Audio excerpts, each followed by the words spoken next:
Excellences, Messieurs l'ambassadeur, Mesdames les échevines, Mesdames, Messieurs élus namuroises et namurois, chez Madame Lydia Omerelwa, chers rescapés, Mesdames et Messieurs, en vos titres, grades et qualités, bonjour. Je me réjouis de pouvoir représenter Ibuka, Mémoire et Justice, l'organisation fédérale des rescapés du génocide perpétré contre les Tutsis au Rwanda en 1994, à cette cérémonie des victimes du dit génocide.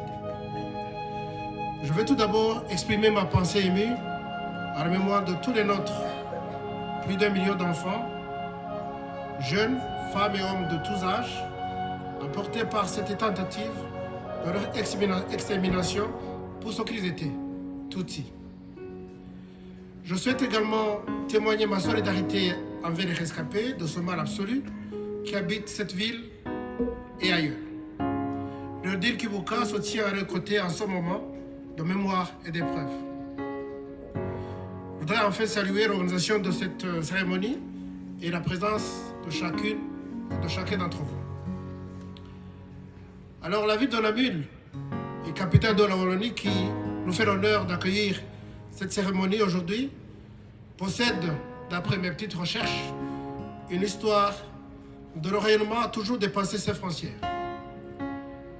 Notamment avec les épisodes au travers des siècles dans lesquels l'élite politique de Namur ont détenu les couronnes impériales de Constantinople et royales de Suède.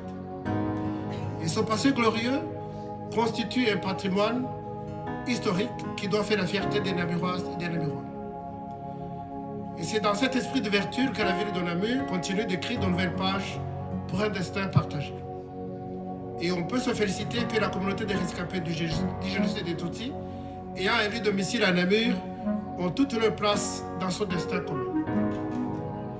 À cet égard, il y a lieu de saluer le soutien de la ville de Namur à cette cérémonie, notamment par la présence des autorités communales à cette cérémonie d'aujourd'hui comme les années passées.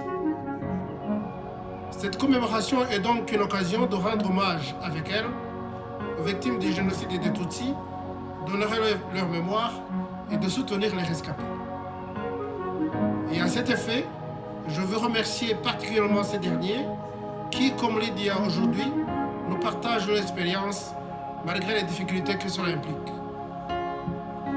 Il est un proverbe rwandais qui, à l'instar du rayonnement namurois, a dépassé les frontières de notre pays et maintenant connu jusque dans l'Hexagone depuis que le président Emmanuel Macron l'a cité lors de son dernier voyage au Rwanda en 2021.